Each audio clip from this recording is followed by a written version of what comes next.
Hello everyone. New tongue. Welcome to what I'm prepping today. This is a mess from our wood chips that we get delivered free. They're delivered to the other place. And then I loaded them in these free totes that when I went to the city mission to donate things, they had the totes out for the trash. They didn't have lids with these. They had a couple with lids, and I gave those to one of my friends who is organizing her mother's basement for her. So far everything was free. And then the cardboard, of course, I save from deliveries and I clean it. Or I get it at Aldi when I shop. You know, you put your groceries in boxes, and they also honestly don't care if you take a buggy full of extra boxes. And then I flatten them while I'm putting them into the bed of my truck. So those were free. Now, unfortunately, my apple trees were, I think, $35 each, and I had to make the fences to protect the trees because they had much longer limbs, but the deer love the tender buds. So nothing was protected.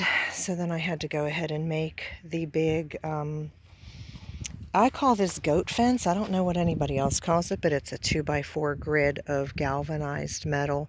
And I get a huge roll, and I think it's $100 for a really big roll, which isn't expensive when you compare to the cost of tomato steaks. So then you just cut it, you know, and then wrap it around to make the thing close. And I think this was a 9 or 10 foot section that I rolled to make a big 3-foot fence. But what I'm doing first here is I'm going to take off the protective fence thing, which is pretty difficult on a tree that tall. So this tree's 6 feet tall, and this one's only about 4 feet, but they were all pretty much the same height when I got them. And because I didn't have my azomite in when I planted them, I wasn't able, obviously, to put it in. So I'm putting it on here now. Now this is ash from the wood burner here, and because these are on a huge hillside, when I fertilize or anything, I do put it around the tree, but I do put most of it above the tree so that when it rains and the water runs down, it'll kind of wash it down to the tree through the roots, and not, if it were mostly on the downhill side of the tree, it would be fertilizing a lot of the grass, but this way the tree gets more. So what I'm doing is, it says to put about a pound of azomite per tree. Azomite's a slow release fertilizer, which basically only adds trace minerals. And a lot of people, I guess they call it rock dust also. So what a lot of people say it doesn't work. However, if you don't notice a difference, maybe it's because your tree doesn't need it. I have an apple tree that's over 30 years old, and it wasn't getting anything nice. So what I did was I ordered azomite, and I put probably 50 pounds between 2 trees. I just poured it all over the place. And the next year, the tree got really beautiful, bigger, healthier apples. They were still sour as all get out because they're a sour apple, but they were nice. And then what I want to do is actually make some of those baby trees from those limbs to plant here as well. So that's what we're doing here today. This will probably take me a while. Now this cardboard looks so messy because it has been cleaned all winter, and then even when I'm putting it down, I find little pieces like that of tape that I missed, and that just irks me because I don't want that floating around. I'll put that in my pocket and take them out later. But so this is what I'm doing, and then I'll put the mulch down around that, and then I'll put the cage back on. This cardboard was in a stack of cleaned cardboard that got really wet, and that's okay.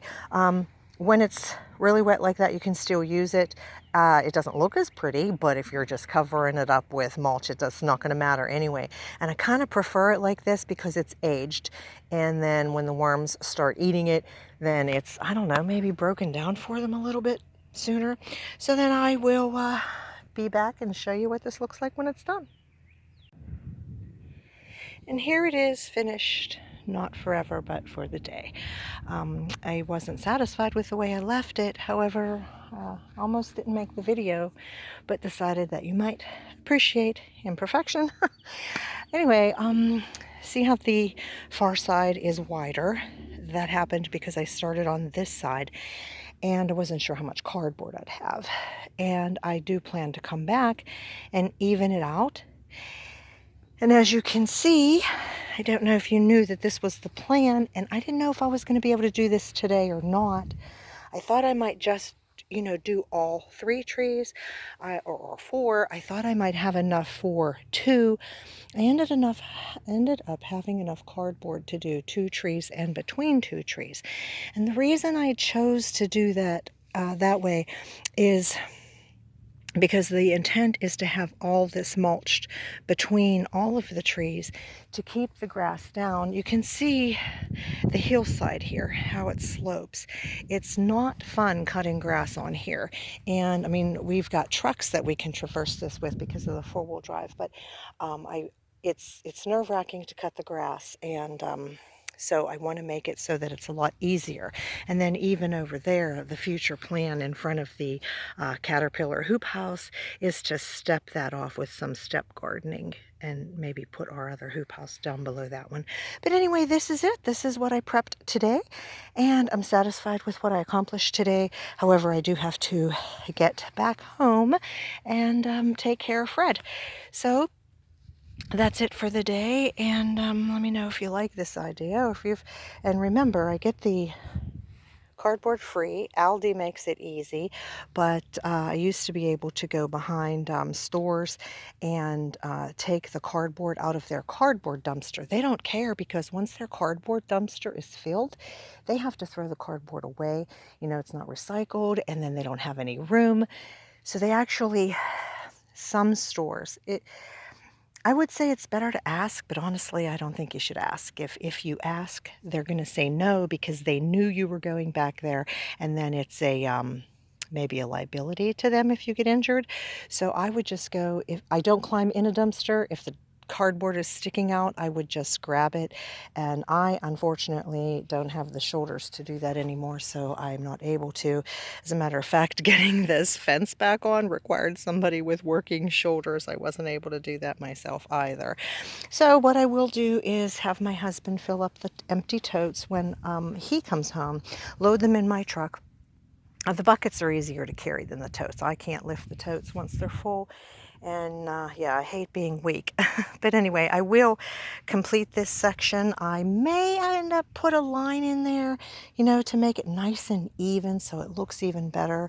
But right now the goal was to keep the grass from growing up around the trees, and then like it did here, and then I had to get all these weeds out of here, and then the weeds get as high as the trunk, and I don't like that.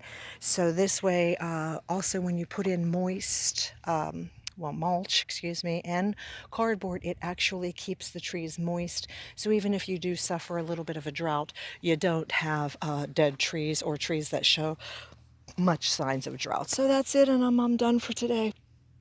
And let me know in the comments how your orchard is coming, if you've got one, and what did you prep today?